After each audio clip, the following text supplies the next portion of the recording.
The sound cut through the ballroom like a knife through silk. Sharp, clean, unmistakable. A slap. The champagne flutes stopped mid-air. The string quartet's violins squeaked to silence. 300 faces turned as one. Senators, fashion moguls, tech billionaires, all frozen in a moment that would replay across every news channel by morning.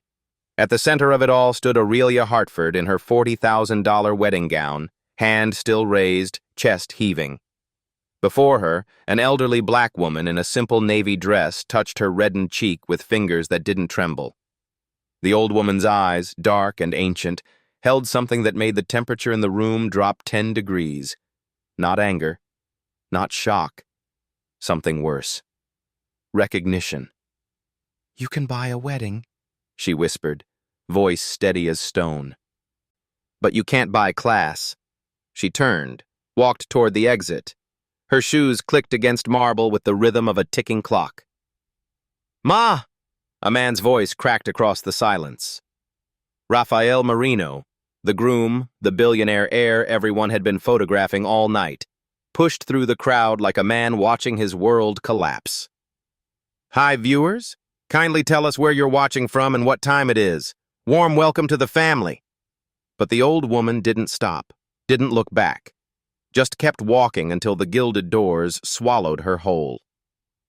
Aurelia stood there, hand falling to her side, suddenly aware of the cameras. The phones, the witnesses. Her publicist was already moving toward her, but the damage had spread through the room like poison in water. "Who was that?" someone whispered. "Did she just—" "At her own wedding." Raphael reached the doors, but his mother was gone. When he turned back, his face had changed. The warmth that had glowed there during their vows had drained away, replaced by something cold and unreachable. He looked at his bride, really looked at her. And Aurelia felt the ground shift beneath her designer heels, because in that moment, she understood something terrible. She had just made a mistake that money couldn't fix. The wedding planner was at her elbow now, whispering urgent damage control.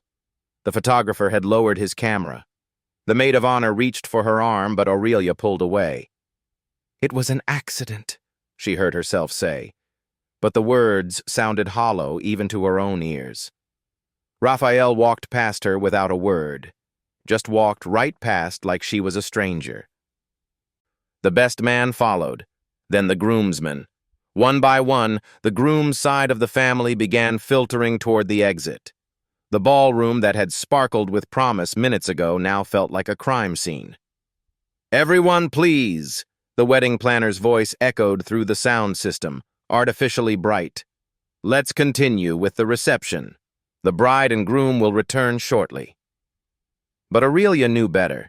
She could feel it in the way people avoided her eyes now, in the way phones were being pulled from pockets, fingers flying across screens, in the way her carefully constructed perfect day was crumbling like ash.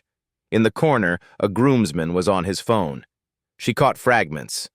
"You're not going to believe what just happened." Streamed it live. His mother. The words hit her like ice water. That woman was Raphael's mother? Impossible.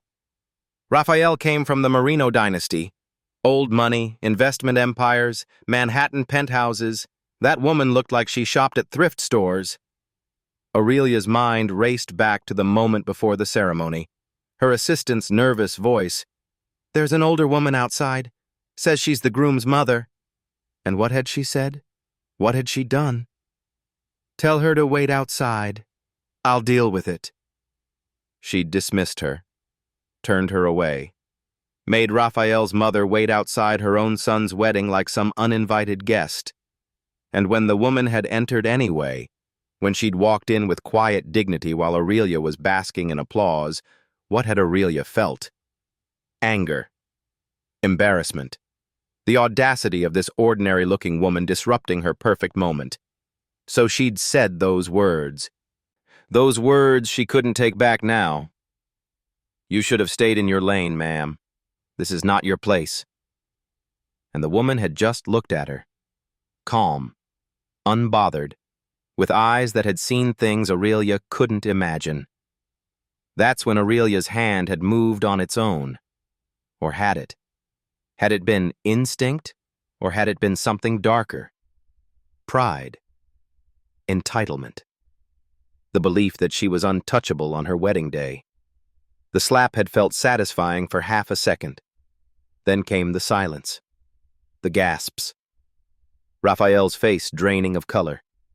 And those final words the old woman had spoken before leaving. "You just slapped your destiny, child." What did that mean? Aurelia became aware that she was standing alone now in the center of the ballroom. The guests had formed a ring around her, watching, waiting. The way people watch accidents unfold. Her phone buzzed in her clutch. Once, twice, 10 times in rapid succession. She pulled it out with shaking hands. The screen was flooded with notifications. Instagram, Twitter, TikTok. And there, already, was the video. Someone had filmed it. No, multiple people had filmed it. From different angles. In high definition. The slap echoed across her screen in a loop that would haunt her forever. The caption beneath the first viral post made her blood run cold. "Bride assaults groom's mother at 2 a.m. Manhattan wedding, and you won't believe who the mother is." Below it, comments were pouring in like a flood. "That's Celeste Marino." "Oh my God, she has no idea what she just did." "R.I.P. to this bride's entire life." Celeste Marino. The name rattled in Aurelia's head like a warning bell she'd missed. Why did that name sound familiar?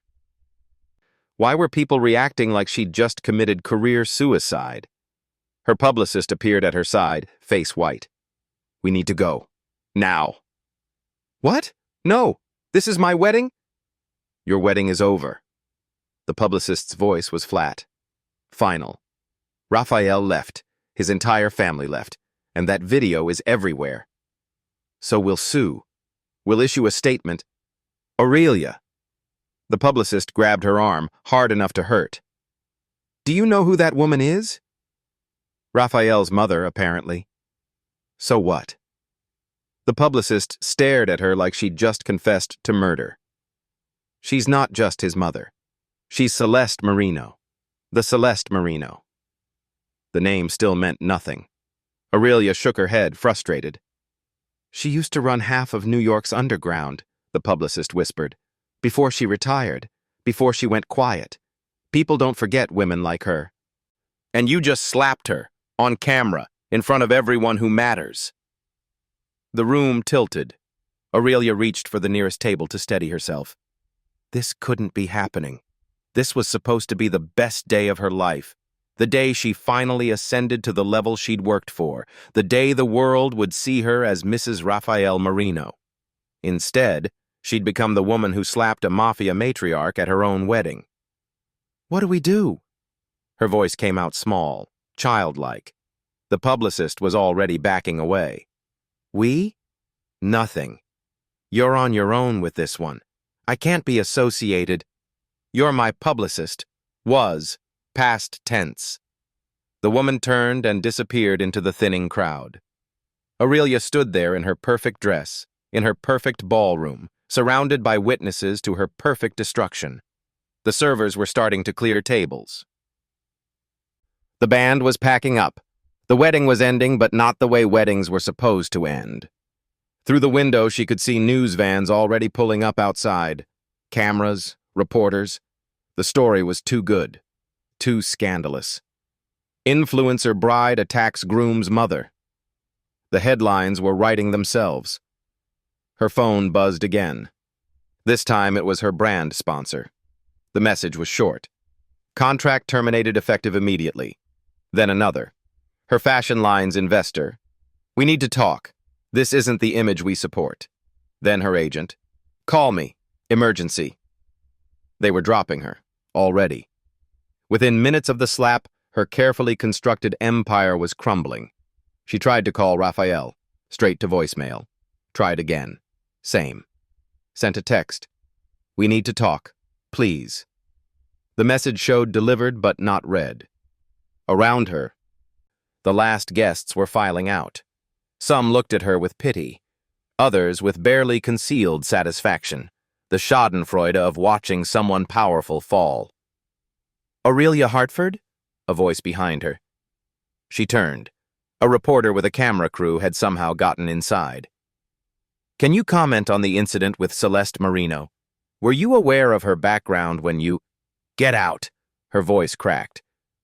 The public is wondering if you'll issue an apology. I said get out!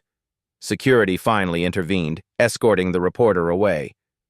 But Aurelia knew it didn't matter. The damage was done. The story was out there, multiplying across every platform, every device, every conversation. She gathered her dress and walked toward the bridal suite, heels clicking on marble that no longer felt like triumph beneath her feet. Inside the suite, her bridesmaids had already left. Their dresses hung abandoned on racks. Half-empty champagne bottles littered the counter. Aurelia caught her reflection in the floor-length mirror. She looked the same. Perfect makeup, perfect hair, perfect dress. But something in her eyes had changed. Some light had gone out. Her phone wouldn't stop buzzing. She turned it off. But the silence that followed was worse, because in that silence, she could hear the old woman's voice on repeat. You just slapped your destiny, child. What had she meant? Aurelia was about to find out that destiny, once slapped, doesn't forgive easily. And some mistakes can't be undone, no matter how many zeros are in your bank account. What would you have done if you were in Aurelia's shoes? Drop your thoughts below, because this story is just getting started. The St. Paul Reginald Grand Hotel had hosted presidents and princes, but tonight it became a monument to one woman's downfall. The ballroom stretched across 8,000 square feet of polished marble and crystal chandeliers that caught light like trapped stars. Each table bore centerpieces flown in from Ecuador, rare orchids that cost more than most people's monthly rent. The ivory silk draping the walls had been hand-dyed to match the exact shade of Aurelia's engagement ring. Every detail had been calculated, curated, perfected. This wasn't just a wedding. It was a statement. Aurelia Hartford was marrying Rafael Marino, and she wanted everyone to know it. The guest list read like a Forbes power ranking. Venture capitalists who'd backed Silicon Valley unicorns, fashion editors who decided what millions would wear next season, actors whose faces sold magazines, politicians who shaped policy. The power couple of New York, the society pages had called them. Aurelia had that phrase framed in her penthouse. The media had been circling for months, hungry for details. Would Beyoncé attend? What designer would dress the bride? How much would the ring cost? The speculation alone had driven Aurelia's social media following up by 2 million. Brand deals had poured in. Everyone wanted to be associated with the woman marrying into the Marino empire. But there had been whispers, too. Quieter conversations that happened in corners, away from cameras. Has anyone actually met his family? I heard his mother's never been photographed. Something about the Marinos doesn't add up. Raphael had brushed off these questions with his characteristic calm. My family values privacy, he'd say, that slight smile playing at his lips. Not everything needs to be public. Aurelia had found it charming at first, mysterious, the strong, silent type who didn't need to prove anything to anyone. It made him different from the other men in her circle, the ones who measured worth in Instagram followers and media mentions. But as the wedding approached, that mystery had started to feel less like charm and more like a locked door she couldn't open. When will I meet your mother? She'd asked 3 weeks before the wedding. Raphael had been reviewing contracts at his desk, barely looking up. She's not big on events. It's our wedding, Raphael, not an event. Your mother should be there. She'll try to make it. Try? The word had irritated Aurelia more than she'd admitted. Who tries to attend their son's wedding? Either you show up or you don't. Either family matters or it doesn't. She'd pushed it aside, convinced herself it didn't matter. The wedding was about them, not about his reclusive mother. If the woman wanted to miss her son's big day, that was her loss. Except the woman hadn't missed it. She'd shown up. And now Aurelia was standing in a bridal suite that felt less like a sanctuary and more like a prison cell. Outside the hotel, Manhattan glittered with its usual indifference. Yellow cabs honked their way through gridlock. Tourists snapped photos of buildings they couldn't afford to enter. The city kept moving, unaware or uncaring that inside the St. Reginald, a life was imploding. Aurelia moved to the window, pressing her palm against the cool glass. From this height, people looked like ants. Small, insignificant, replaceable. Was that how she'd looked at Raphael's mother? Like someone small and insignificant? The thought made her stomach twist. She'd worked too hard to get here, clawed her way up from a middle-class existence in Atlanta where making it meant getting a stable job with benefits. Her mother had been a school teacher. Her father had sold insurance. Good people, kind people, but small people in Aurelia's estimation. People who accepted their place in the world instead of demanding more. Aurelia had known from age 15 that she was meant for something bigger. She'd studied the women who had what she wanted, the influencers with millions of followers, the socialites married to powerful men, the entrepreneurs whose faces graced magazine covers. She'd dissected their strategies like a surgeon studying anatomy. Beauty wasn't enough. Lots of women were beautiful. You needed intelligence, strategy, the ability to read rooms and people and opportunities. You needed to know when to be soft and when to be sharp, when to charm and when to command. And you needed to never, ever show weakness. That philosophy had carried her from Atlanta to New York, from nobody to somebody, from struggling influencer to brand ambassador to the woman standing beside Rafael Marino at the altar. Or at least, it had carried her up until an hour ago. Now her phone sat silent on the vanity. She'd turned it back on despite herself, needing to know how bad the damage was. The answer? Catastrophic. The video had 7 million views already. 7 million people had watched her slap an elderly woman at her own wedding. The comments were brutal. Imagine being this entitled. That poor woman just wanted to see her son get married. Money can't buy decency. Who slapped someone's mother?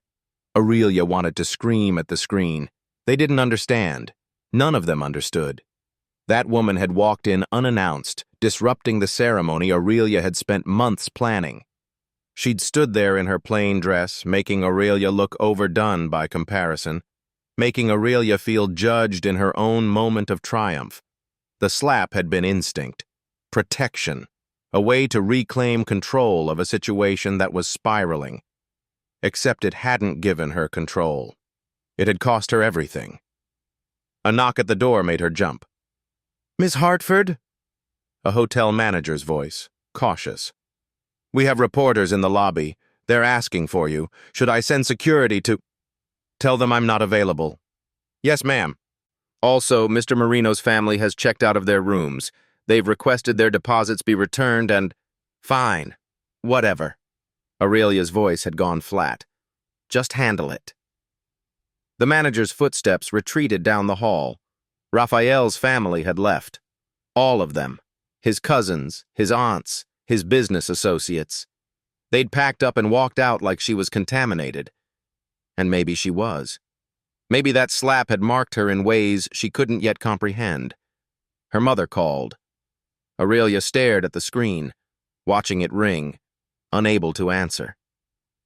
What would she even say? How could she explain this? Her mother had always worried that Aurelia was reaching too high, too fast. That pride came before a fall. Aurelia had laughed it off as provincial thinking. Now the words felt prophetic. The phone went to voicemail, immediately started ringing again. This time it was her lawyer. She declined the call, then her business manager. Declined, then a number she didn't recognize. Declined, declined, declined. She wanted silence, but the world wouldn't give it to her. The world had tasted blood and wanted more, wanted to watch her squirm, wanted to see how the mighty had fallen. Through the wall, she could hear other guests checking out. Laughter. Normal conversation. Life continuing for people whose worlds hadn't just shattered. Aurelia caught her reflection again in the mirror. This time she really looked, past the makeup and the dress and the carefully constructed image, at the woman underneath. Who was she without the likes and the followers and the brand deals, without Raphael's last name and his family's money and the status that came with being a Merino? The answer frightened her. She was a girl from Atlanta who'd convinced herself that winning was the same thing as being worthy, that being seen was the same thing as being valued, that climbing was the same thing as arriving. But she hadn't arrived anywhere. She'd just been standing on someone else's shoulders, calling it a throne. The grandfather clock in the corner struck midnight. Technically, she was still a bride. But the groom was gone. The guests were scattered. The wedding was over before the marriage had even begun. Aurelia sank onto the velvet settee, her dress pooling around her like spilled milk. For the first time in years, she didn't know what her next move should be. Didn't have a strategy or a plan or an angle to work. All she had was the echo of an old woman's voice. You just slapped your destiny, child. And the terrible, growing certainty that those words were about to prove themselves true. Have you ever made a split-second decision that changed everything? Share your story below. You're not alone. Aurelia Hartford's rise had been calculated down to the last Instagram post. She'd arrived in New York at 23 with 3 suitcases, $2,000, and a certainty that terrified even her. She would either become somebody or die trying. Atlanta had felt like a cage, not because it was small, Atlanta was a major city, but because everyone there knew her as Marie's daughter, the teacher's kid, the girl who'd gone to public school and shopped at outlet malls and drove a 10-year-old Honda that coughed every time it started. She'd watched her mother grade papers at the kitchen table every night, red pen marking the same mistakes year after year. Watched her father sell life insurance to people who couldn't really afford it, his smile straining wider with each rejection. They were good people, honest people. But Aurelia had learned early that honesty didn't pay Manhattan rent, so she'd reinvented herself. First came the name change. Marie Hartford became Aurelia. Exotic, memorable. The kind of name that looked good in magazine bylines. She'd studied fashion blogs like Sacred Texts, learning which brands signaled wealth, which poses photographed best, which captions drove engagement. Her apartment in Brooklyn was barely bigger than a closet, but her Instagram made it look like a Soho loft. She'd learned the angles. How to crop out the peeling wallpaper and the radiator that clanged all night. How to make thrift store finds look designer. How to position herself at events she'd crashed, standing near enough to celebrities to seem connected. The strategy worked. Slowly, then suddenly. A beauty brand noticed her aesthetic and offered a small sponsorship. That led to another. Then a fashion line wanted her to model their new collection. Each opportunity was a rung on the ladder, and Aurelia climbed with the focus of someone who knew that falling meant returning to a life she'd sworn to escape. By 26, she had 500,000 followers. By 28, 2 million. Brands paid her 5 figures per post. She attended fashion weeks in Paris and Milan. Her name appeared in gossip columns. She dated a tech entrepreneur for 6 months, not because she loved him, but because his last name opened doors hers couldn't. Her mother called every Sunday, voice tight with worry disguised as interest. Are you happy, baby? Aurelia always answered yes, because happiness was for people who couldn't afford ambition. She'd chosen success instead, and success demanded sacrifices, like honesty, like vulnerability, like treating people as anything other than stepping stones or obstacles. Her assistant had quit last year, crying in the office about how Aurelia's intensity had given her panic attacks. Aurelia had hired a replacement within an hour. You couldn't build an empire by being soft, couldn't reach the top by caring what people thought about your methods. The staff who worked under her whispered about her temper, how she'd thrown a phone at a junior coordinator when a shipment arrived late, how she'd reduced an intern to tears for using the wrong filter on a post, how she measured people's worth by what they could do for her and discarded them the moment they couldn't deliver. But they also whispered about her brilliance, her instinct for trends, her ability to turn a simple product placement into a cultural moment. She was cruel, yes, but she was also undeniably effective. That's what drew Raphael to her. Not her beauty. Plenty of women in their circle were beautiful. Not her followers. He had no interest in social media. What caught his attention was her hunger. The way she moved through rooms like a general surveying a battlefield. The intelligence behind her smile that calculated odds and angles before most people finished saying hello. They'd met at a charity gala. Aurelia had worn red, always red at events like that, because red commanded attention, and positioned herself near the bar where wealthy men reliably congregated. She hadn't been targeting Raphael specifically, hadn't even known who he was at first. Just another suit with expensive shoes and that particular confidence that came from never having to check a price tag. He'd approached her. That was unusual. Most men waited for Aurelia to make the first move, to deploy the practiced laugh and strategic touch that made them feel clever. But Raphael had simply appeared beside her, ordered 2 whiskeys without asking what she drank, and said, "You're working too hard." Aurelia had bristled. "Excuse me?" The smile, the posture, the way you're scanning the room every 30 seconds. He'd handed her one of the whiskeys. It's exhausting just watching. She'd almost walked away. Almost told him exactly where he could put his unsolicited observations. But something in his eyes had stopped her. Not judgment, recognition. Like he understood the game because he'd played it too. "And what do you suggest?" she'd asked. "That I stop trying?" "I suggest you try less obviously." He'd sipped his whiskey. The truly powerful don't work the room, they let the room work for them. That conversation had led to another, then a dinner, then a relationship that felt more like a merger than a romance, which suited Aurelia perfectly. Love was messy and unpredictable, partnership was clean, strategic. 2 people with aligned goals supporting each other's ascent. Raphael had his secrets. Aurelia had learned not to press. The way he took certain phone calls in other rooms.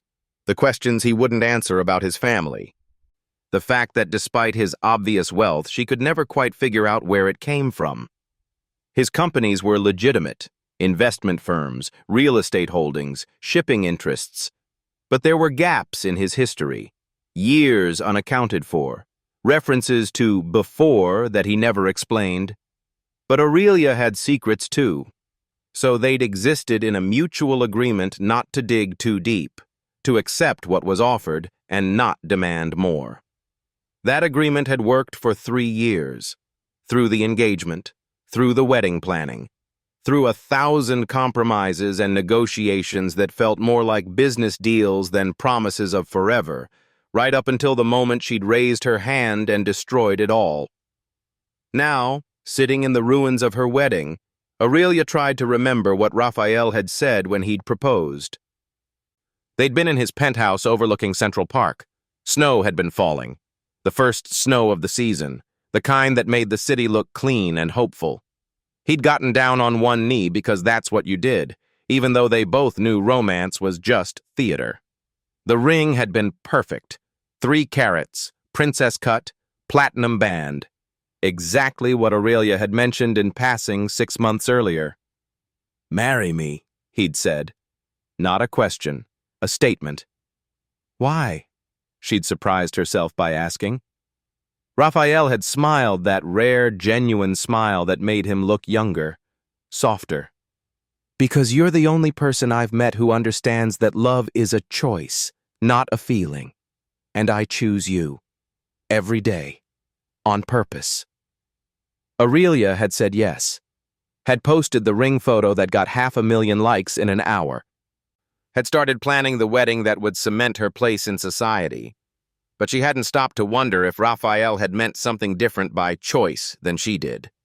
If maybe his daily choosing required something she'd failed to give, like respect, like kindness, like treating his mother, the woman who'd raised him, with basic human decency. The thought made her chest tight. She stood abruptly, needing to move, to do something other than sit in her failure. The dress was too heavy, too tight, a costume that no longer fit the role she was supposed to play. She reached for the zipper but couldn't quite grasp it. The dress required help.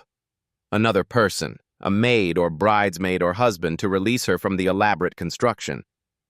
But there was no one. Everyone had left. So she stood there, trapped in a wedding dress in an empty bridal suite, and for the first time since moving to New York, Aurelia Hartford cried. Not pretty crying.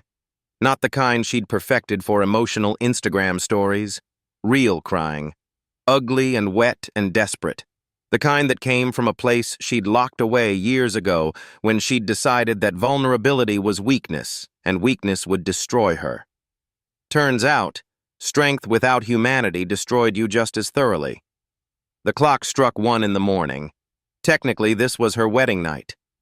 She should be in Raphael's arms right now, dancing or laughing or signing the marriage license that would make them legally bound. Instead, she was alone, unmarried, viral for all the wrong reasons, and starting to understand that the woman in the navy dress hadn't been the problem tonight. Aurelia had been. Would continue to be, unless something fundamental changed. But change required admitting you were wrong. Required acknowledging that maybe the path you'd chosen led to a cliff instead of a summit. And Aurelia Hartford had built her entire identity on never being wrong. On knowing better. On being too smart and too driven to fail. The woman in the mirror stared back at her. Mascara streaked. Lipstick smudged. Crown tilted like a joke. For the first time, Aurelia saw herself clearly, and didn't like what she found. When did ambition turn into arrogance for you? Comment below if you've ever had to face that mirror. Rafael Marino had learned to hide before he learned to tie his shoes. Not physically, though there had been times in his childhood when hiding was literal. When raised voices downstairs meant he should stay very quiet in his room and pretend to be asleep even at 3 in the afternoon. But the hiding that mattered was emotional. The skill of keeping your face empty while your mind calculated 1,000 possibilities, of smiling politely while assessing threats, of being present but unreachable. His father had taught him that. Dominic Marino, a man whose name made grown men hesitate mid-sentence, a man who ran businesses that appeared legitimate on paper but whispered about in corners, a man who kissed his son goodnight and then went into the basement to have conversations that Raphael wasn't supposed to hear, but did anyway, because the ventilation shaft carried voices better than anyone realized. Raphael had been 12 when he'd fully understood what his father did.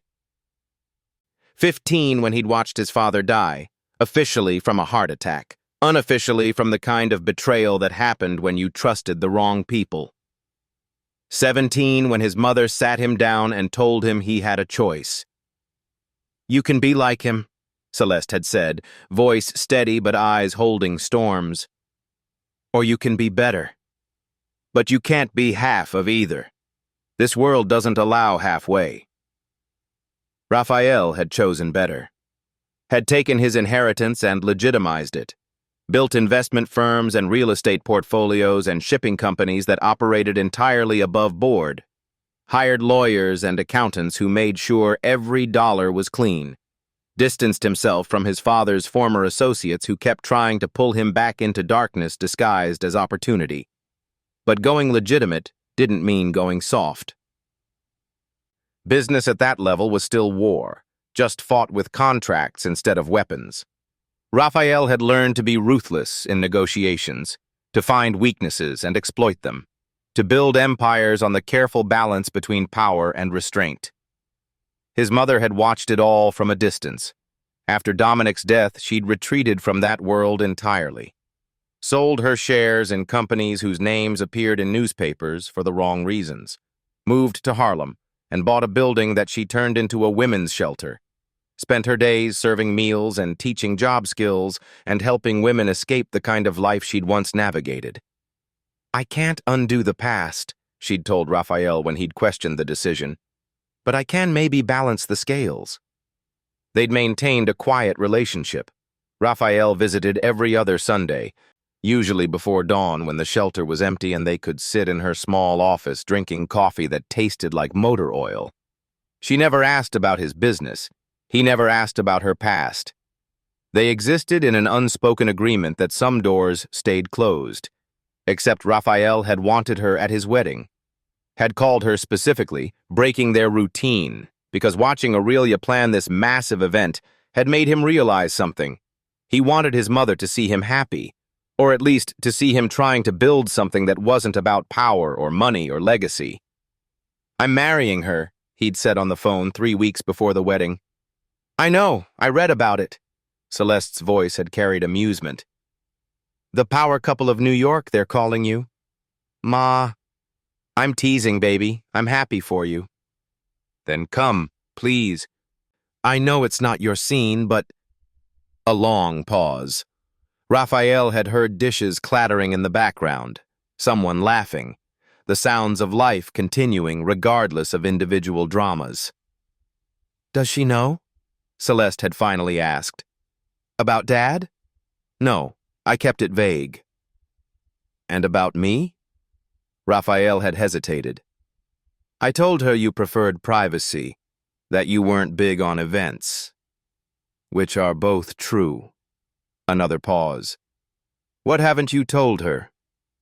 Everything, Raphael had thought but didn't say. How his mother had once been feared in the same circles that now courted him.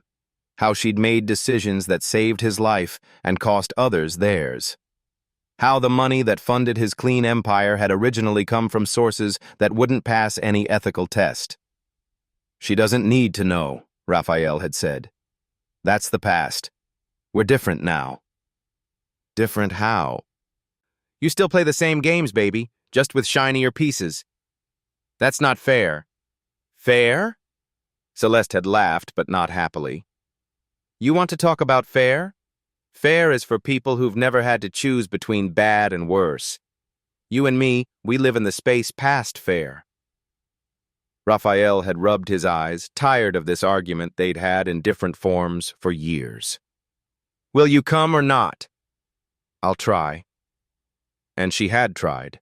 Had shown up unannounced because she didn't want the attention that came with advance notice. Didn't want photographers catching her arrival and digging into who she was and what she'd been. She'd simply walked in during the reception, wearing a dress she'd probably bought at Macy's, looking for her son. Raphael had seen her enter. Had felt his heart do something complicated, joy and fear and love and worry all tangled together, because he knew Aurelia, knew how she measured people by appearance and status, knew his mother's simple presentation would register as wrong in Aurelia's carefully curated world. He'd moved toward her immediately, trying to reach her before too late. Aurelia had intercepted, had looked at his mother with that expression Raphael recognized, the one she wore when something didn't match her vision, when reality had the audacity to differ from her plan. He'd been close enough to hear every word. "And who, may I ask, are you?" "I'm his mother." The shock on Aurelia's face, the calculations happening behind her eyes. Then the shift from confusion to contempt, because his mother looked ordinary. Because she wasn't dripping in jewels or designer labels, because she had the audacity to exist outside Aurelia's carefully constructed aesthetic. Raphael had opened his mouth to intervene when Aurelia said it.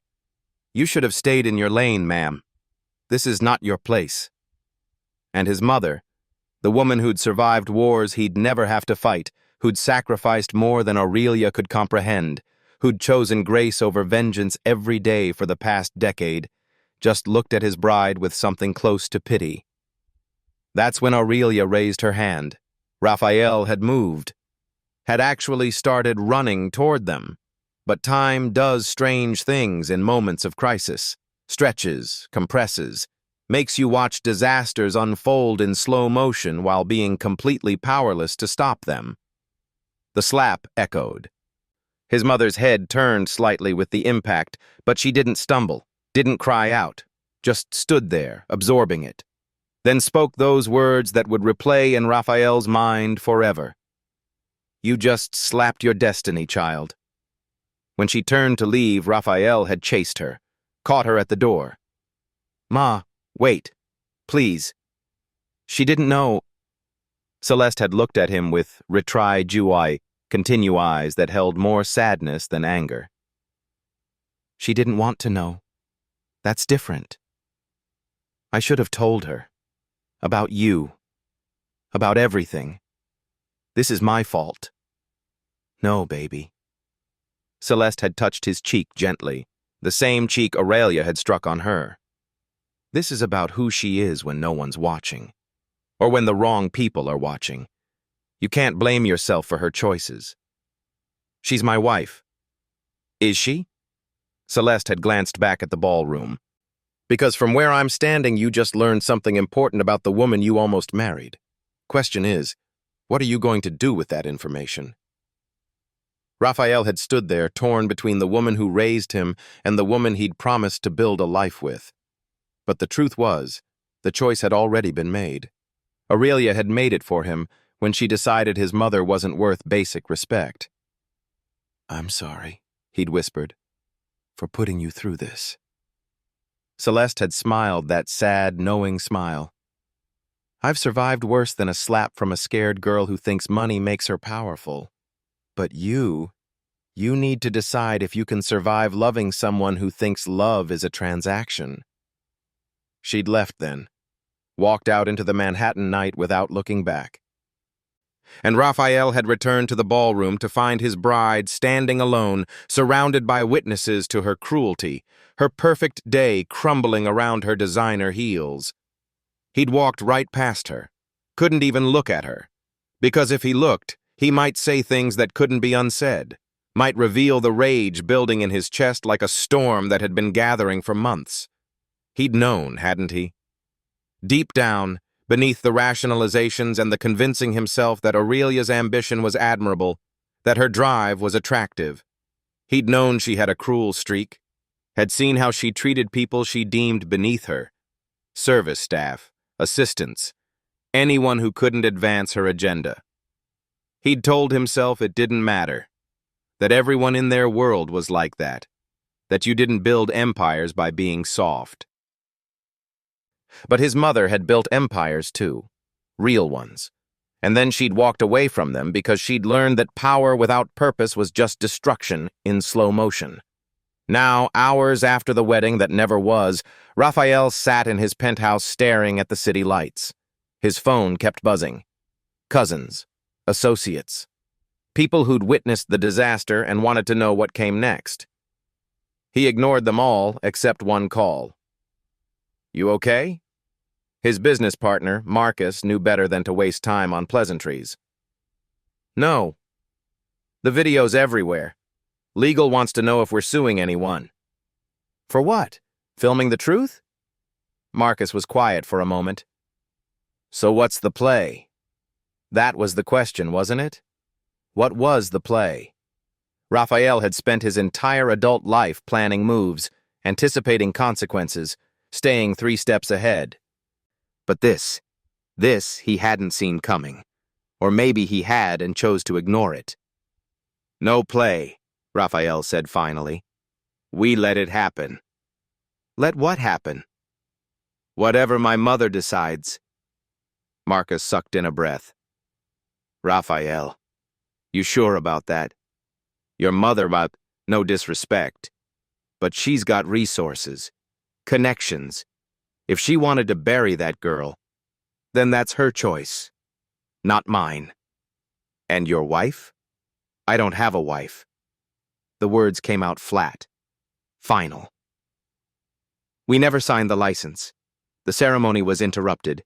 legally were nothing. Emotionally? Raphael closed his eyes. That was more complicated. Because despite everything, despite the slap and the cruelty and the evidence of who Aurelia really was, part of him still remembered why he'd proposed. The intelligence, the drive, the way she understood ambition because she lived it. But his mother was right. Aurelia thought love was a transaction, thought respect was something you gave based on social status rather than human dignity. And Raphael had seen enough transactions in his life, had executed enough of them, to know they never satisfied, never filled the spaces that mattered. Emotionally? Raphael repeated. Emotionally, I'm done. He ended the call and walked to the window. From 40 floors up, Manhattan looked like a circuit board. All those lights representing lives and dramas and people making choices that would ripple forward in ways they couldn't predict. Aurelia had made her choice. Now she'd live with the consequences. His phone buzzed again. This time, a text from his mother. I'm fine. Don't worry about me. Worry about yourself. And think carefully about what you really want from life. Raphael typed back, I thought I knew. Turns out I was wrong. Celeste's response came immediately. Being wrong is just the first step toward being right. The question is whether you're brave enough to take the next step. He stared at the message for a long time. What was the next step? Walk away completely? Try to salvage something with Aurelia? Build something new? Before he could answer, another text came through. From Aurelia. Please, can we talk? I made a mistake. I can fix this. Raphael's thumb hovered over the keyboard. He could respond, could meet her, could listen to whatever explanation or apology she'd prepared. But his mother's face kept appearing in his mind. The way she'd looked at Aurelia with something close to pity. The way she'd touched her own cheek. Not in pain, but in recognition. Like she'd been slapped by life enough times to know that some hits teach you and some just reveal what was already broken. He deleted Aurelia's message without responding. Then he made a decision that would change everything. He called his lawyer. The prenup, the one Aurelia signed. I want you to review every clause about dissolution before marriage. Looking to protect assets? No. Looking to make sure she gets nothing. Raphael's voice was ice. And then I want you to start making calls. Every brand she works with, every sponsor, every investor. I want them to know that the Marino family, all branches of it, will consider it a personal insult if they continue association with her. Raphael, the lawyer's voice held warning. That's scorched earth. You sure? She slapped my mother. Each word came out precise, sharp. In front of witnesses, on camera, because she thought my mother wasn't important enough to respect. So yes, I'm sure.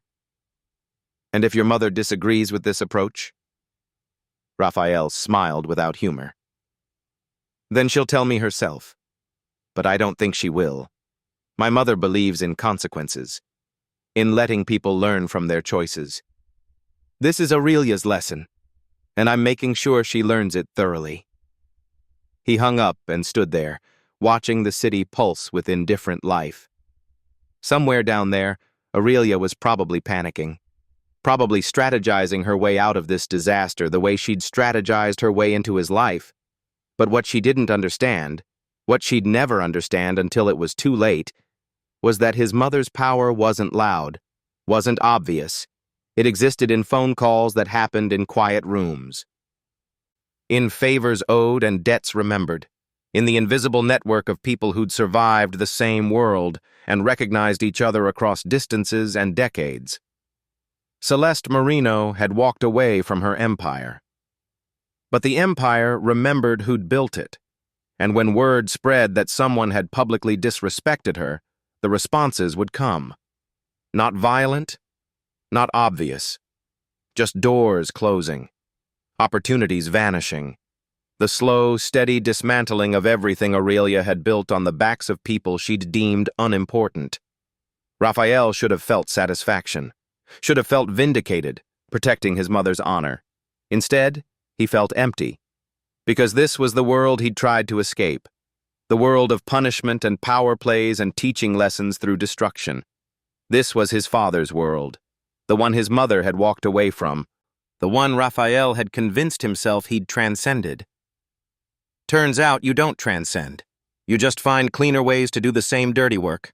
His reflection in the window stared back at him, still wearing his tuxedo from a wedding that never happened, still carrying the weight of choices made and choices pending.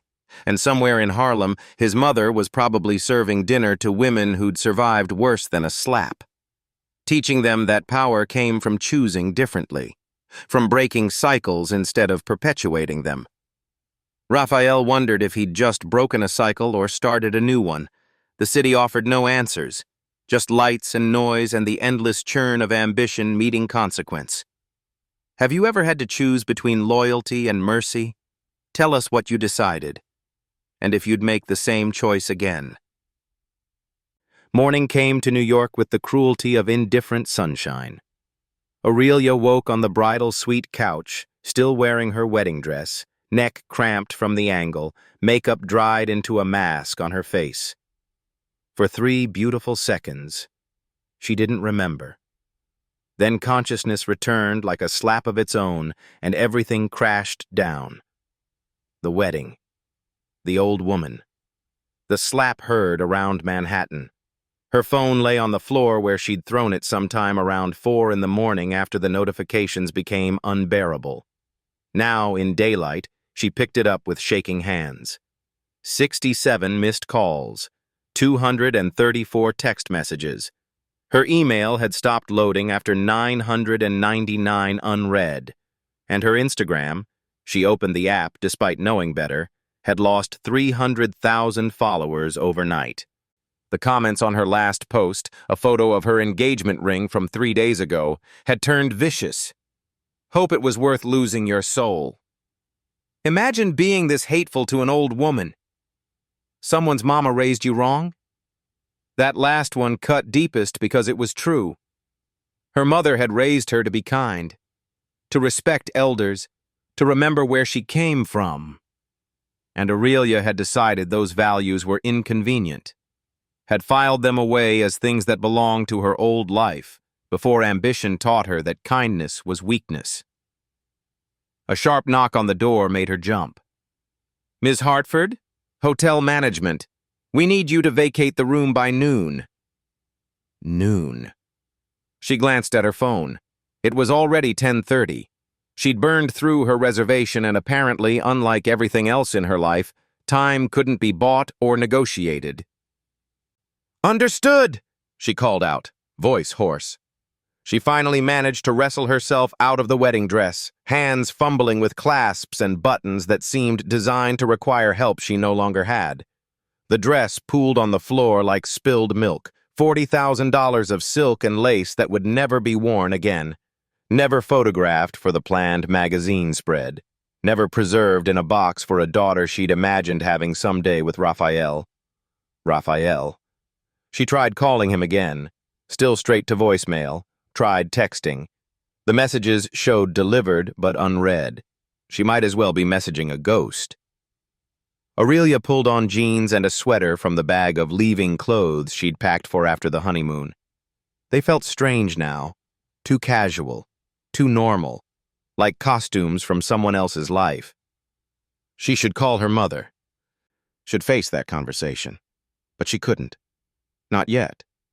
Couldn't hear the disappointment that would live in the silence between her mother's carefully chosen words. Instead, she checked the news. Because she was a masochist, apparently, because watching your life burn was addictive in the worst way.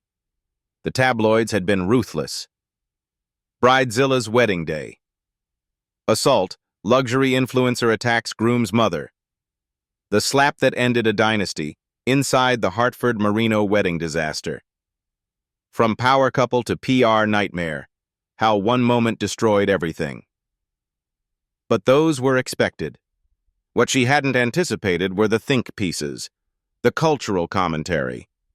Her wedding disaster had become a teaching moment for the internet. When privilege meets consequence, the Aurelia Hartford story. Why we need to talk about influencer culture and class warfare. The dangerous belief that money buys respect. She was a case study now, a cautionary tale. The example people would use when talking about entitlement and hubris and what happens when you forget basic human decency. Worse were the investigative pieces. Reporters had started digging into her past, interviewing former assistants and staff members. The stories were emerging.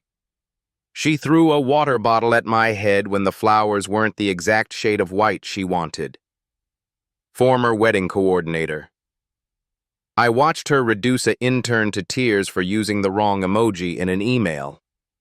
Anonymous source. She told me my job was to make her look good, and if I couldn't do that, I should find a job at McDonald's. Former personal assistant.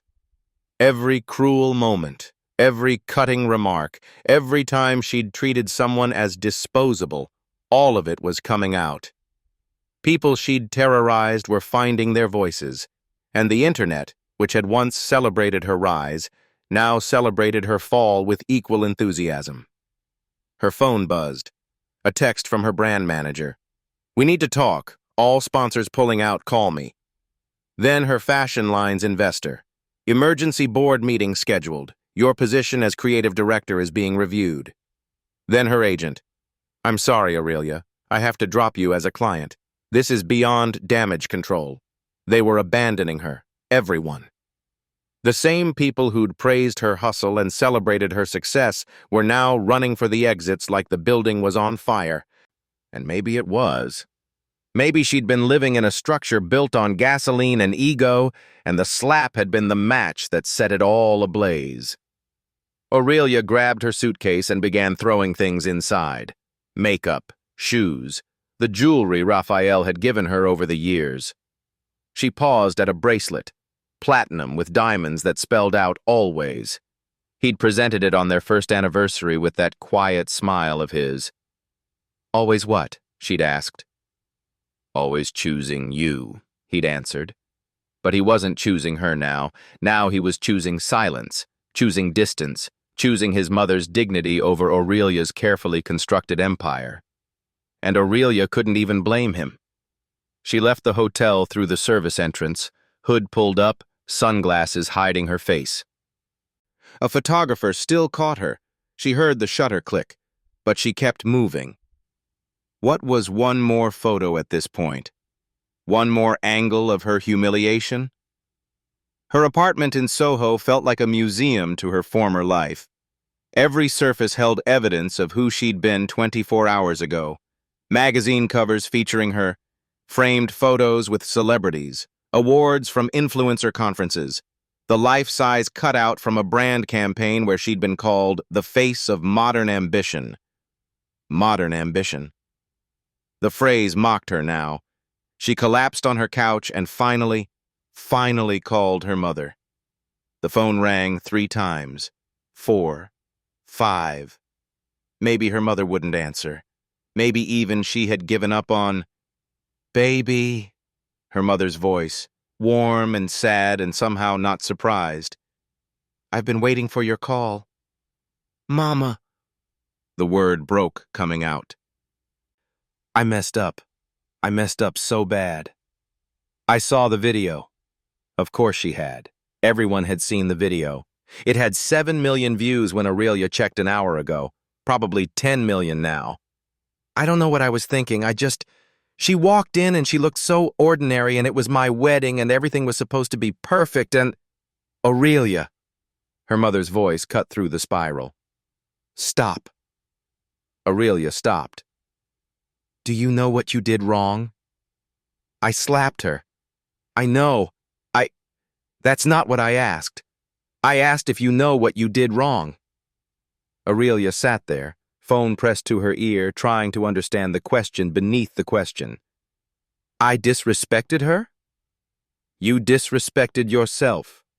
Her mother's words landed heavy. That woman was your future mother-in-law, your husband's mama. And you treated her like she was beneath you because she didn't dress fancy enough, because she didn't match your aesthetic. It wasn't just that. Yes, it was just that. Baby, I raised you better than this. I taught you that people's worth isn't in their clothes or their jewelry or their social status. I taught you that the measure of someone is how they treat people who can't do nothing for them. And somewhere along the way to becoming Aurelia Hartford, you forgot. The truth of it sat in Aurelia's chest like a stone. I don't know how to fix this. Can't fix it. Can only learn from it. Everyone's leaving me, Mama. The brands, the sponsors, even my agent quit. Good. Aurelia blinked. What? I said good.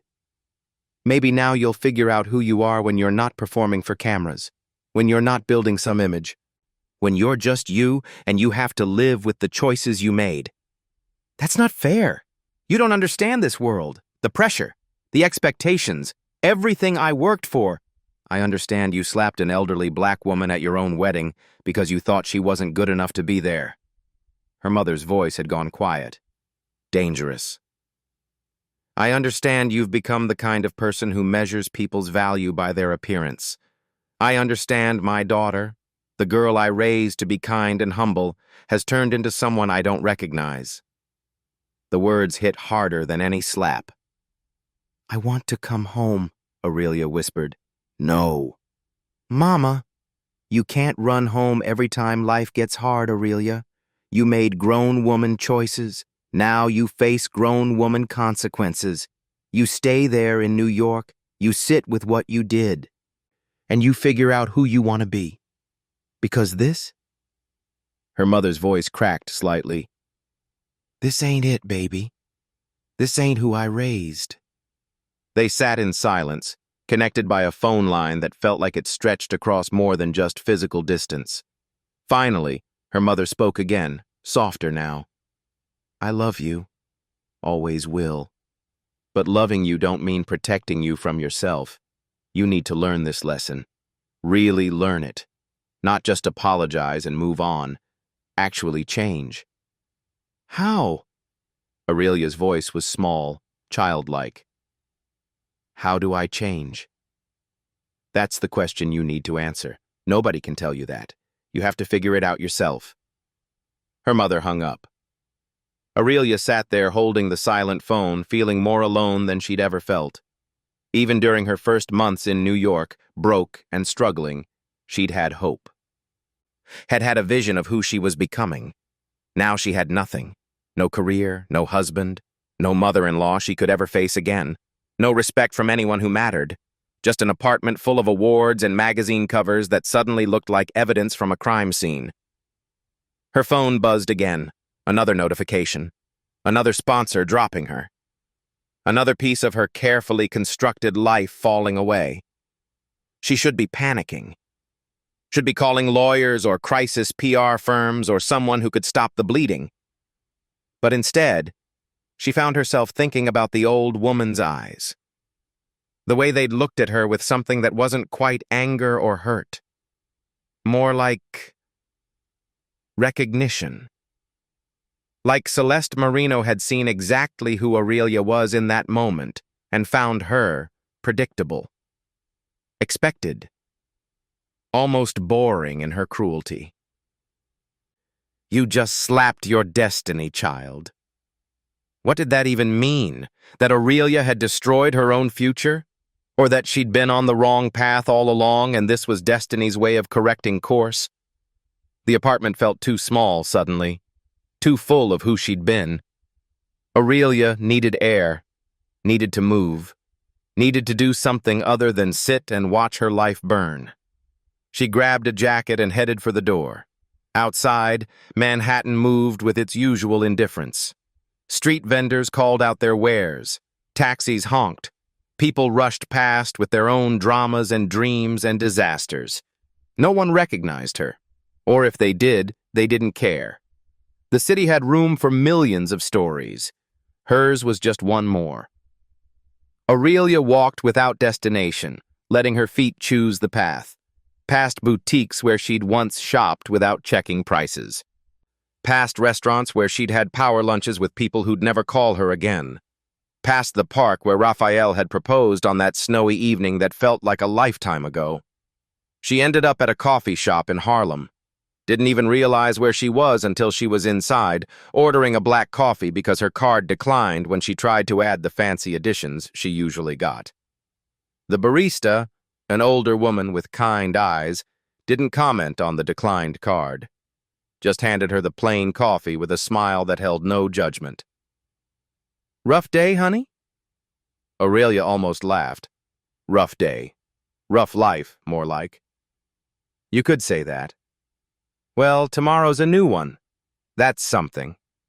It was a simple statement, almost meaningless, the kind of thing people said to fill space.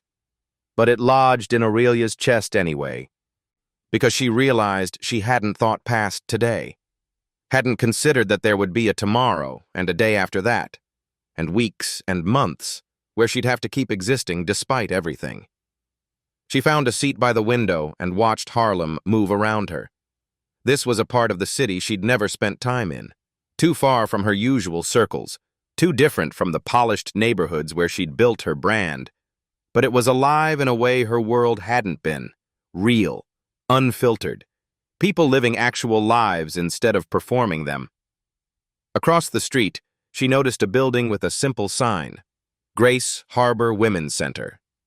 Women came and went, some with children, some alone, some laughing, some looking worn down by whatever weight they carried, and at the door, greeting them with quiet warmth. Aurelia's coffee cup froze halfway to her lips. The old woman, Raphael's mother, Celeste Marino. She was there, right there, wearing jeans and a simple blouse, hair pulled back, helping a young mother carry groceries inside. Aurelia should leave, should run before she was spotted, should avoid any possibility of making this disaster worse. But she couldn't move. Could only watch as the woman she'd slapped less than 24 hours ago served others with a grace that made Aurelia's chest ache. This was who Raphael's mother was when no one was watching, when there were no cameras or witnesses, just a woman helping other women, choosing service over status, choosing purpose over power. And Aurelia had slapped her, had judged her, had deemed her unworthy based on clothing and appearance and assumptions so shallow they made Aurelia sick now to remember. She stood abruptly, needing to leave before... Too late. Celeste Marino stepped back outside, probably getting more supplies from a car, and she looked directly at the coffee shop window. Their eyes met. Aurelia froze, terrified. Would Celeste call the police? Have her arrested for assault? At minimum, she'd probably say something cutting, something that would put Aurelia in her place once and for all. But Celeste just looked at her, really looked at her. Then did something Aurelia never expected. She smiled, sad, but not cruel, and gestured toward the center with her head, a clear invitation. Then she went inside. Aurelia stood there holding cold coffee, faced with a choice that felt bigger than any she'd made before. She could leave, could walk away and avoid the confrontation, could protect what little pride she had left. Or she could cross that street, could walk into that center and face the woman she'd wronged, could start the long, uncertain process of becoming someone different than who she'd been. Her phone buzzed in her pocket, probably another sponsor dropping her, another piece of her old life falling away. Aurelia looked at the building across the street, looked at her reflection in the coffee shop window, and for the first time in longer than she could remember, she chose the harder path. She crossed the street. Would you walk through that door, or would you walk away? Drop your answer below, because what happens next will change everything. The center smelled like fresh coffee and something baking in a kitchen somewhere down the hall. Aurelia stood just inside the doorway, hands shoved in her jacket pockets, feeling more exposed than she'd ever felt on any red carpet. At least on red carpets, she knew the role, knew the smile to wear, the angle to strike, the words that would play well in interviews. Here she had nothing, no script, no strategy, just the weight of what she'd done pressing down on her shoulders like concrete.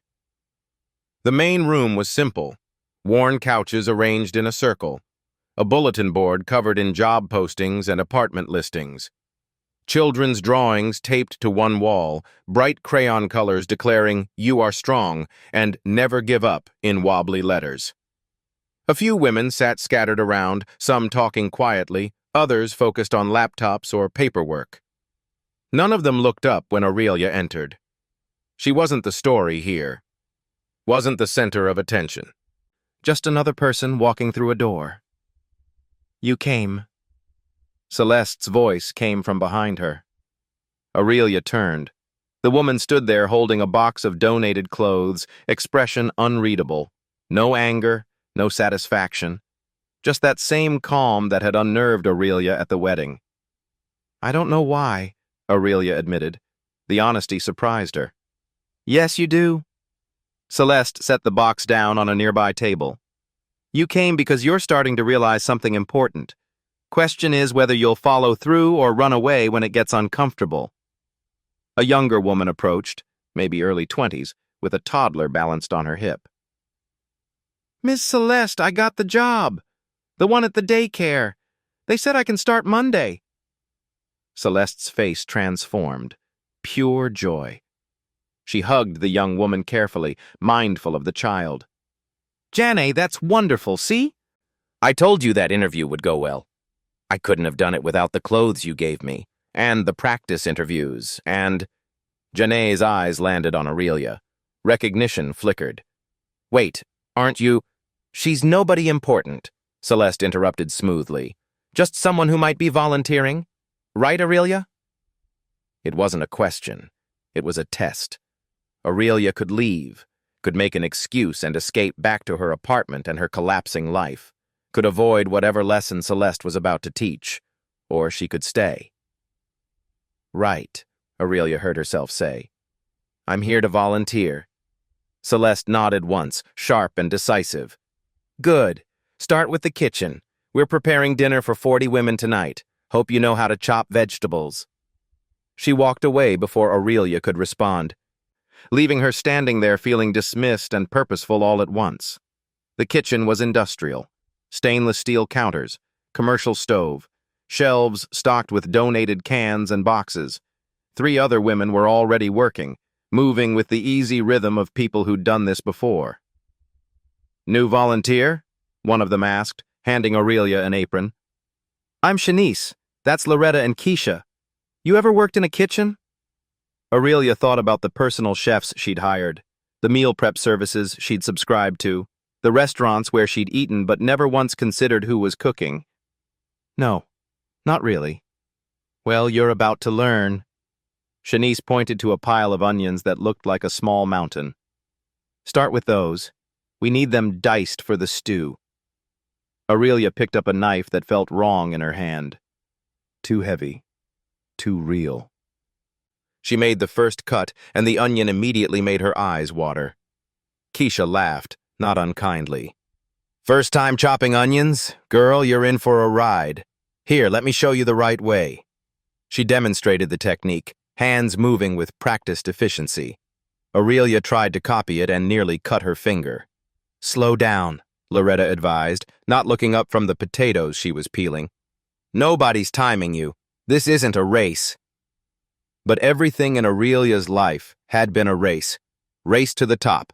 Race to beat competitors. Race to post first, to trend first, to be first at everything that mattered. Except here, speed didn't matter. Precision did. Care did. The simple act of preparing food for people who needed it. They worked in companionable silence for a while. Aurelia's eyes burned from onions. Her hands cramped from the unfamiliar motion. A blister was forming on her thumb. This was harder than any photo shoot, any event planning, any brand negotiation she'd ever done. "So what brings you here?" Shanice asked eventually. "Most of our volunteers are regulars. You got court-ordered community service or something?" "Shanice," Loretta warned. "That's her business. I'm just asking. No judgment. Half of us been through the system. Aurelia kept chopping, focusing on the vegetables instead of the question. But Celeste's voice drifted in from the main room, helping someone fill out paperwork, and Aurelia found herself answering. I did something terrible, to someone who didn't deserve it, and I'm trying to understand why. The three women exchanged glances.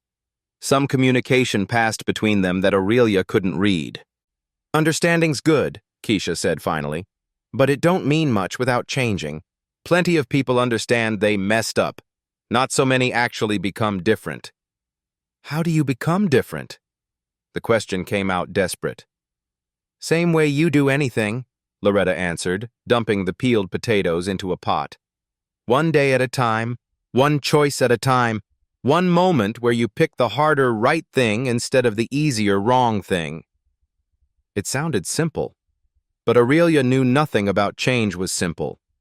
Her entire adult life had been about becoming someone specific, building a brand, crafting an image. What did it mean to unmake that? To become someone else entirely? The woman who runs this place, Aurelia ventured. Celeste.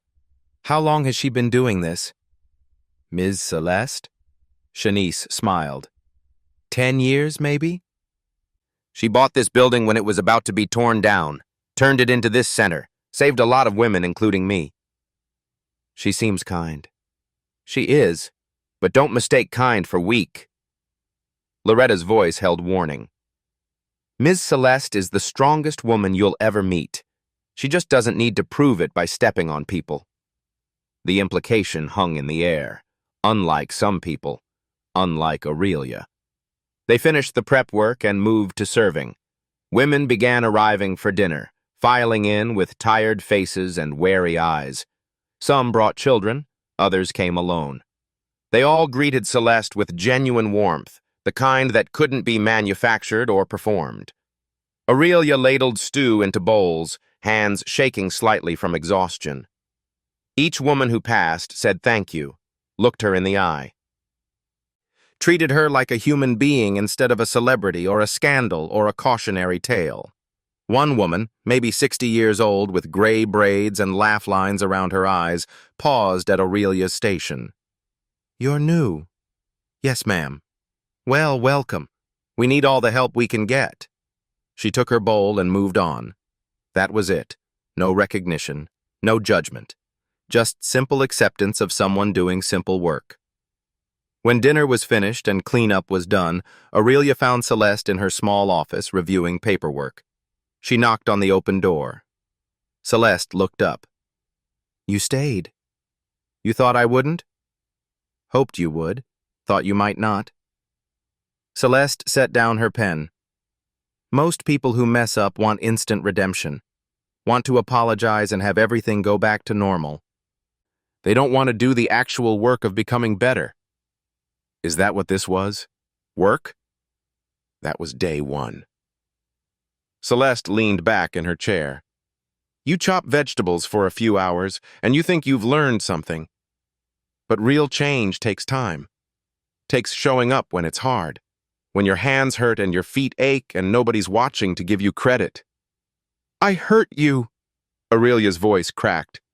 At my wedding, in front of everyone. I judged you and I was cruel and I... Stop. Celeste held up a hand. I don't need your apology. Not yet. Maybe not ever. What I need is for you to understand what you did. Really understand it. Not just feel bad because you got caught or because there were consequences, but understand why you thought it was okay to treat another human being that way. Aurelia sank into the chair across from Celeste's desk. I thought I was better than you, because of how you looked, because you didn't fit my idea of what Raphael's mother should be, and I was protecting my perfect day from anything that didn't match my vision. And now? Now I realize I was protecting nothing. I had nothing worth protecting. Just an image built on treating people like they were disposable. Celeste studied her for a long moment. My son loved you. You know that, right? Really loved you. Not the Instagram version, not the brand. You, The woman underneath all that performance. Tears burned Aurelia's eyes. I didn't know how to let him. Didn't know how to be vulnerable without feeling weak. That's what you need to figure out then. Before you can fix things with Raphael, if that's even possible, you need to fix things with yourself. Need to figure out who Aurelia is when she's not performing. I don't know if I know that person anymore. Then it's time to meet her. Celeste stood, signaling the conversation was over. We serve breakfast at 7. If you want to come back tomorrow, the door's open. If you don't, that's your choice. But don't come back for Raphael. Don't come back to fix your reputation. Come back because you actually want to be different. Aurelia left the center as evening turned to night, hands smelling like onions, feet aching, mind churning. She pulled out her phone and saw the damage had continued. More sponsors gone, more followers lost. Her business manager had sent a final message. The fashion line was voting her out. She'd lost everything she'd built. But walking through Harlem toward the subway, watching real life happen around her, people going to work, coming home, living without cameras or performance, Aurelia felt something unexpected. Relief. The weight of maintaining perfection had lifted. The pressure of being watched constantly had eased. She'd hit bottom, and bottom was somehow more solid than the heights she'd been balancing on. Her phone buzzed one more time. A text from an unknown number. Saw you at the center today. Takes courage to show up. CM Celeste. Watching, testing, waiting to see if Aurelia would return or if this was just another performance. Aurelia looked at the message for a long time, then typed back, see you at 7. She didn't know if it was courage or desperation driving her. Didn't know if she could actually change or if she'd just found a new role to play, but tomorrow morning, she'd find out. Would you show up at 7? Or would the fear of real change send you running? Tell us in the comments, because the hardest part is just beginning. The video hit 10 million views by morning. Aurelia knew because she checked while waiting for the subway at 6:30, heading back to the center like she'd promised. The comments had evolved from shock to analysis. People were dissecting her life, finding every moment she'd been cruel, every time she'd treated people badly. Her past was being excavated and displayed for public judgment. A college roommate had sold a story about how Aurelia had stolen her boyfriend and then dumped him when someone richer came along. A former assistant detailed the time Aurelia had made her work through her grandmother's funeral. Every stone was being turned over, every dark thing underneath exposed to light. Aurelia could fight it, could hire lawyers to issue cease and desist letters, could threaten defamation suits, could deploy the weapons wealthy people use to silence inconvenient truths. Instead, she turned off her phone and kept walking.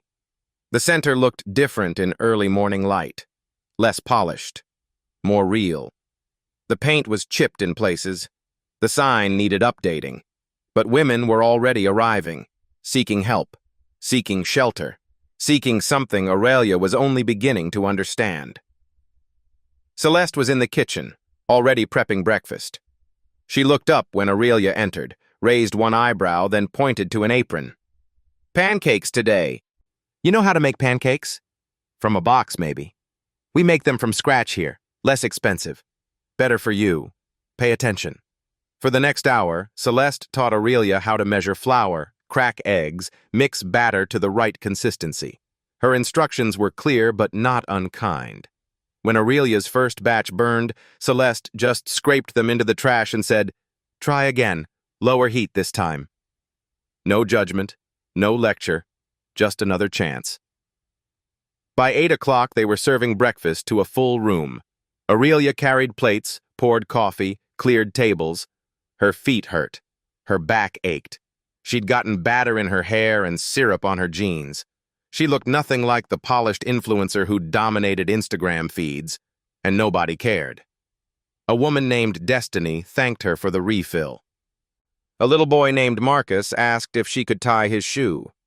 A teenager called Tamika wanted to know if Aurelia thought her college essay was good enough. Real interactions, real people. No cameras, no performance. Just human beings treating each other with basic dignity. During a break, Aurelia found Celeste outside, smoking a cigarette she tried to hide when Aurelia approached. "Don't tell the ladies," Celeste said. "I'm supposed to be setting a good example." "Your secret's safe." Aurelia hesitated. "Can I ask you something?" "You're going to anyway." "Why are you letting me do this? After what I did?" Celeste took a long drag, considering. "You know what I used to do? Before this center?" "Raphael mentioned you valued privacy." "That's a polite way of putting it." Celeste smiled without humor. "I ran operations for my late husband. Made decisions that put people in the ground. Ordered things that kept me awake for years afterward. Built an empire on fear and violence and power." Aurelia went still, processing this. "So when you ask why I'm giving you a chance, it's because I understand what it means to be someone you're ashamed of. I understand that people can change if they're willing to do the work, and I understand that revenge isn't always about destruction. Sometimes it's about transformation." "This is revenge?" "The best kind.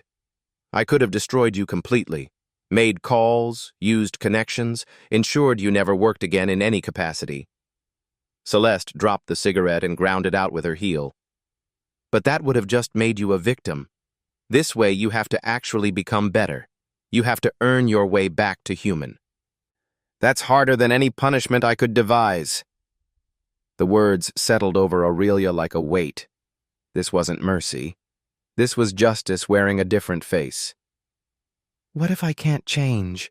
Aurelia asked quietly. "What if this is just who I am?"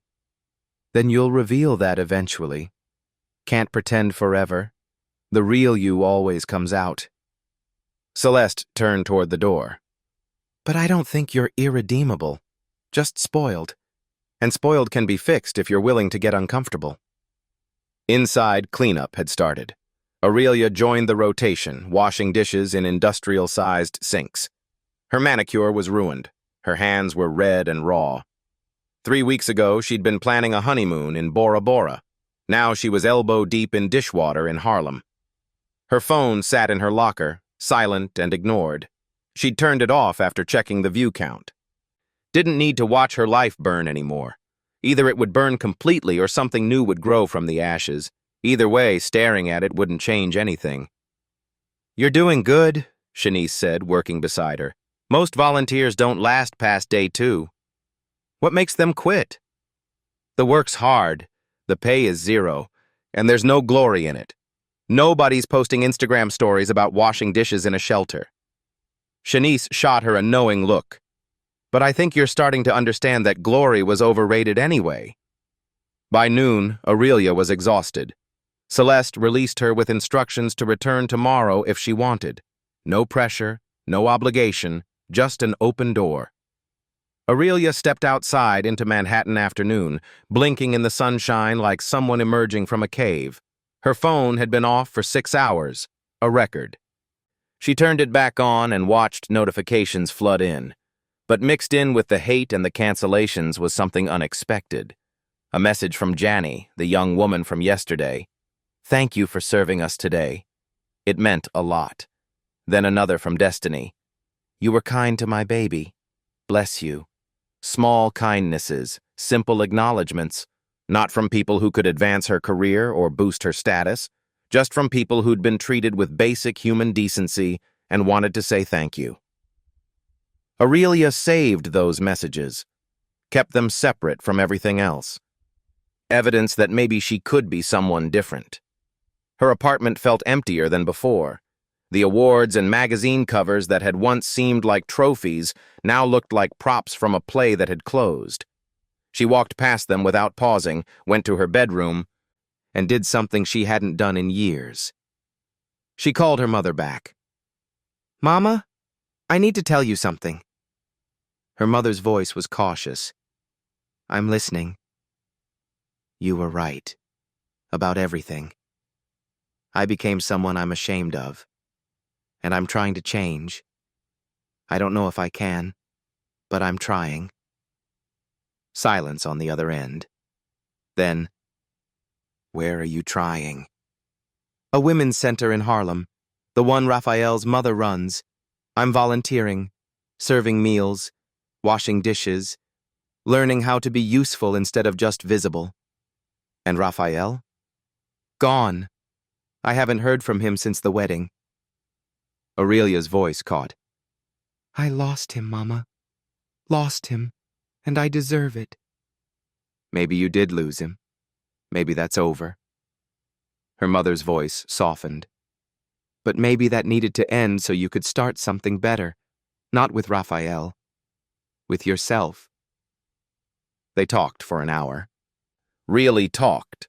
Not the surface conversations they'd been having for years. Deep, honest talk about who Aurelia had become and why.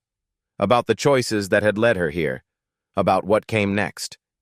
When they finally hung up, Aurelia felt lighter. Not forgiven. Not redeemed. But seen. Really seen. By someone who loved her enough to tell her the truth. She spent the evening not on social media, but reading. Actually reading. Books about change and growth. About women who'd rebuilt their lives after failure. About the difference between image and substance. At midnight, her doorbell rang. Unexpected. Concerning. Aurelia checked the camera and saw a delivery person holding a small envelope. She retrieved it once he'd left. Inside was a handwritten note on expensive stationery. You think working at my mother's center makes you a good person? You think a few days of volunteering erases what you did? You destroyed my mother's dignity on what should have been the happiest day of my life. And you think washing dishes fixes that? You're not becoming better. You're just finding a new role to play, a new audience to perform for. I see through it. My family sees through it. And when my mother finally sees through it, she'll regret giving you any chance at all. Don't contact me. Don't contact my mother. Just disappear back into whatever hole produced something as hollow as you. Raphael. The words cut deeper than any social media comment. Because Raphael knew her, had seen the real her beneath the performance, and he believed she was incapable of actual change.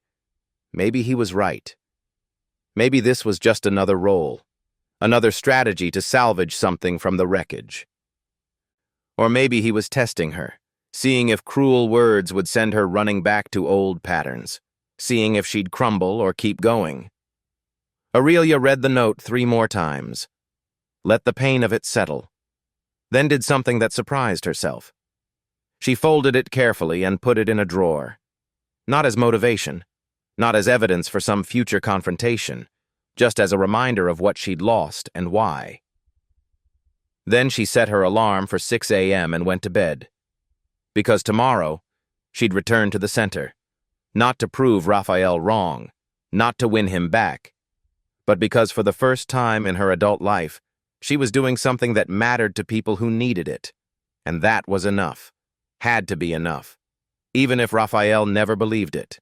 Even if she lost everything else. This small thing, showing up, serving others, becoming marginally less terrible, was worth doing. The night passed slowly. Aurelia lay awake, thinking about choices and consequences. About the woman she'd been and the woman she might become. About whether change was even possible or if people were just variations of their worst selves, playing different roles until they died.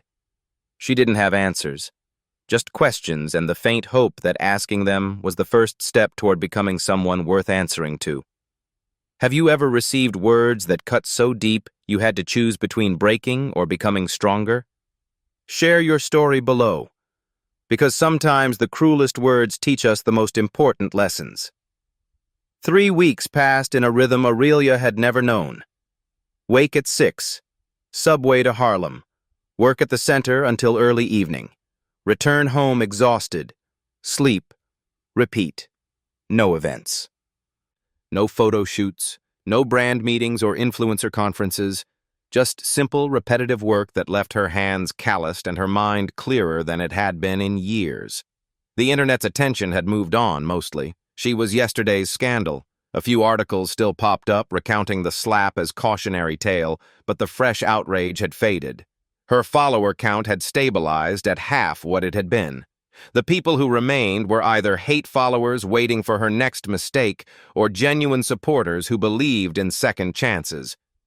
Aurelia had stopped checking either way. The center had become her world. She knew the regular visitors by name now. Knew that Janet's son Marcus loved dinosaurs. Knew that Destiny was studying for her GED. Knew that Tamika had been accepted to 3 colleges and was agonizing over which one to choose. She'd learned to make meals from scratch, to budget donations so they stretched further, to listen without offering solutions, to be present without performing.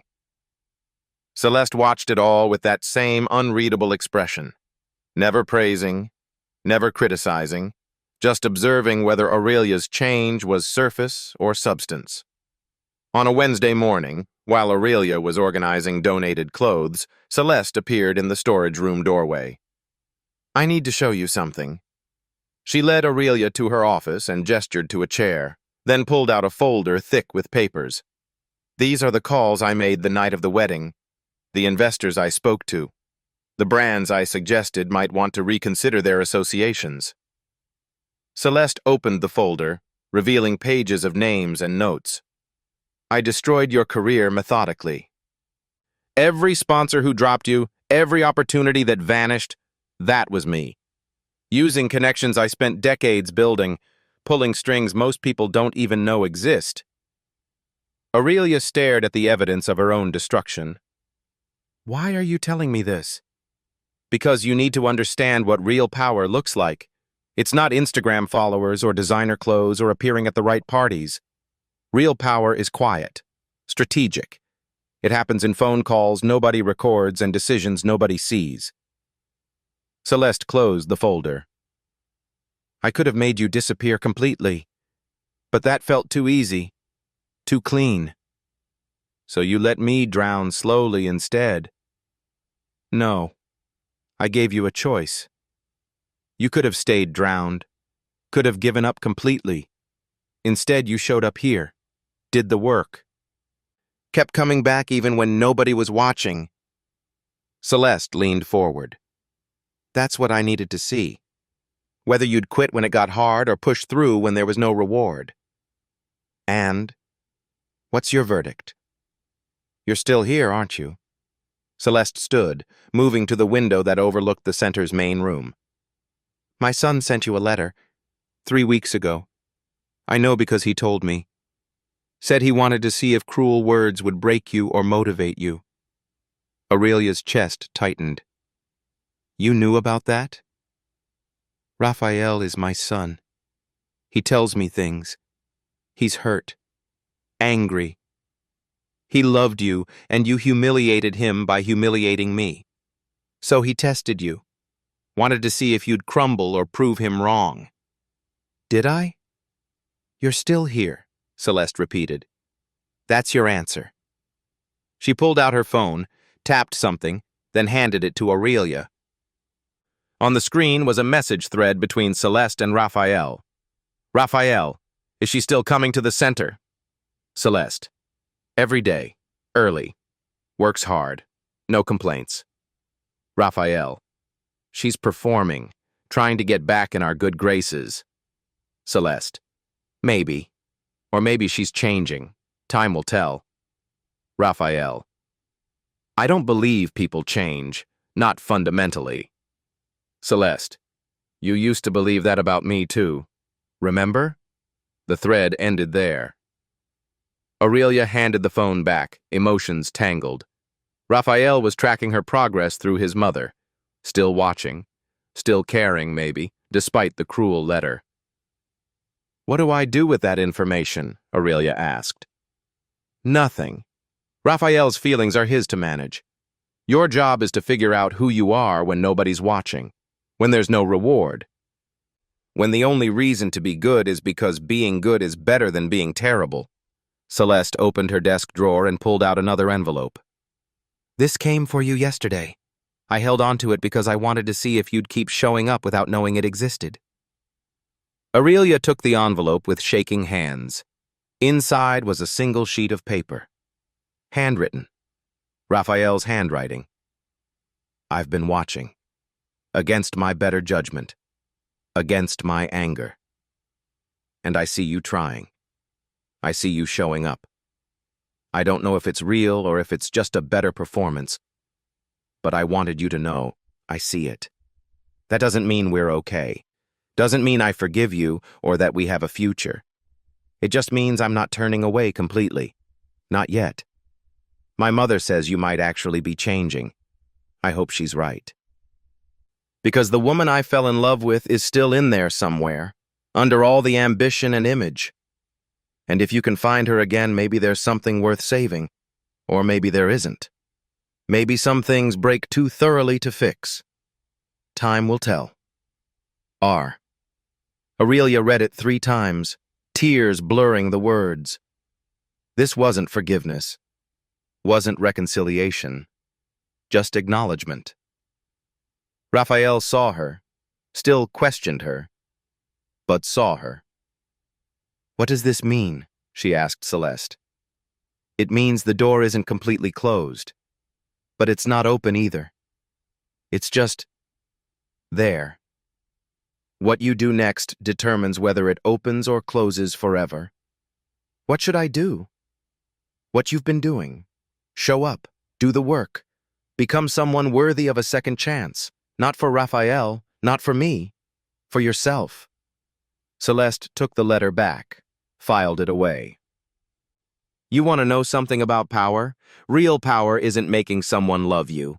It's becoming someone worth loving. That's the hardest work there is. That afternoon, while serving lunch, Aurelia noticed a face she recognized. A reporter from one of the tabloids that had eviscerated her. The woman was trying to look casual, but her eyes were sharp, calculating, taking in every detail. She approached Aurelia directly. Ms. Hartford, can I ask you a few questions? Every instinct screamed to refuse, to hide, to protect what little peace she'd found here. But Celeste was watching, and Aurelia was tired of hiding. Ask. Why are you really here? Is this court-ordered service? A publicity stunt to rehab your image? I'm here because I hurt someone, and I'm trying to understand how I became the kind of person who thought that was acceptable. Do you regret what you did? Every day. Every single day. And Mr. Marino? Are you trying to win him back? Aurelia paused, considering. I'm trying to become someone who deserves to be won back. Whether that's by Raphael or by myself or by anyone. That's the work. The reporter scribbled notes. The internet has been brutal. Death threats, cancellation, loss of income. How do you survive that? By focusing on what I can control. I can't control what people say online. Can't control whether brands forgive me. But I can control showing up here, being useful, serving people who need help. Aurelia met the reporter's eyes. I was someone who measured worth by followers and dollars.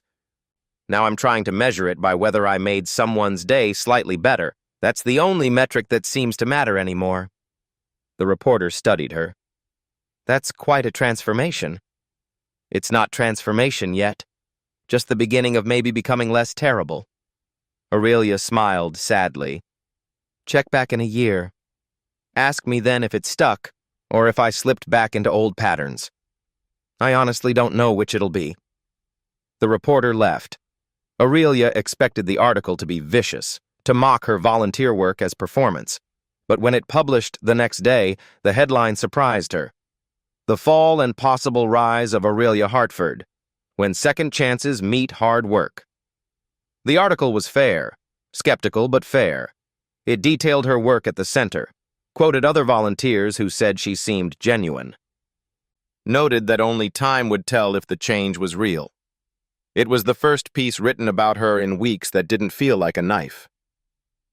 Celeste showed her the article over morning coffee. This is what happens when you give people the truth instead of a performance. They might not believe you immediately, but they'll at least consider the possibility. I don't care if they believe me, Aurelia said, and realized, saying it, that it was true. I just care about doing the work. Good. Hold on to that. Celeste stood, gathering her things.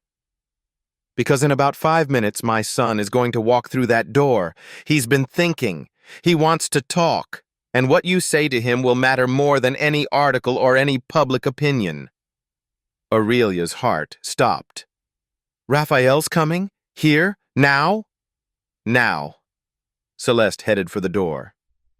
And Aurelia? Don't perform. Don't try to say what you think he wants to hear. Just be honest. Raw honesty is the only currency that matters anymore.